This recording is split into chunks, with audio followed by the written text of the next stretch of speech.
NBers26 in southwest New Brunswick. I'm Vicki Hogarth. Here's what's happening in our part of the world. A positive case of COVID-19 has been confirmed at St. Stephen High School.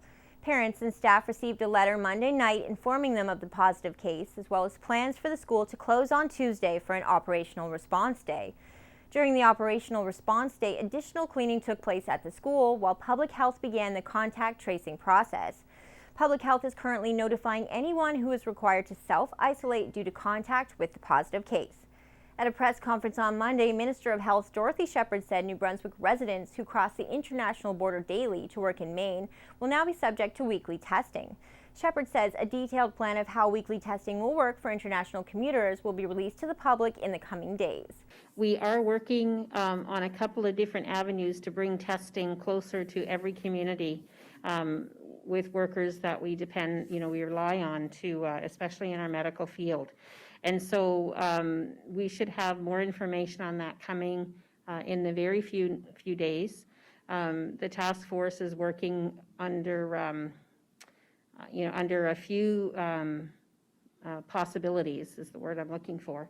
A few possibilities to bring the testing closer to those travelers, potentially in local pharmacies and that kind of thing. So we're looking at different options to make it more convenient to make those tests available. So we'll be looking at local hospitals and any opportunity that we can to do it and make it easier.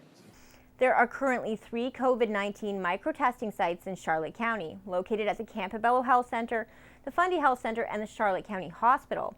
When booking an appointment online, be sure to select St. John as your preferred testing location. When a public health representative phones you back to book your appointment, request the microsite nearest you.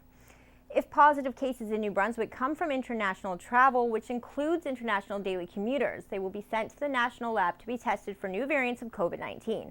In a statement to CHCO, Public Health said, quote, high priority samples selected by Public Health according to established criteria are sent to the National Microbiology Lab for further testing.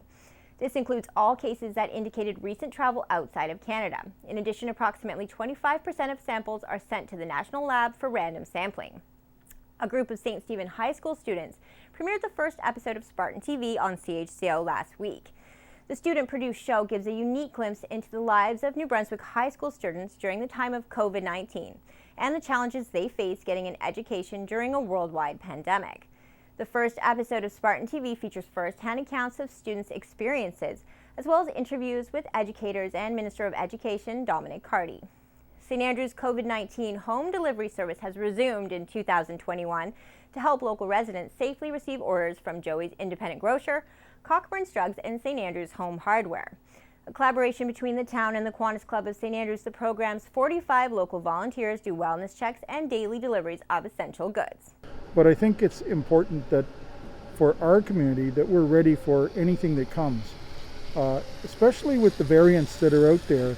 There is a possibility that they can be more contagious and they can be more deadly. So if we're ready with our delivery program in place, I think as a community we're better prepared. Finally, St. Stephen country singer and songwriter Shawn Richard signed a new development deal with SSM Nashville Records. I call your phone, I call it every day. Same old sound, oh, but nothing sounds the same. If you've ever had the pleasure of seeing Richard perform, you are well aware that it was only a matter of time before the whole world took notice. He will be stopping by CHCO next week for an exclusive interview about the next chapter of his exciting music career. Congratulations, Shawn. You make all of us in Charlotte County very proud. That's all the news I have for you. For more stories and live COVID-19 updates for New Brunswick, follow us on Facebook at CHCO.TV. A news and public affairs production of CHCO-TV, New Brunswick's only source for independent community television.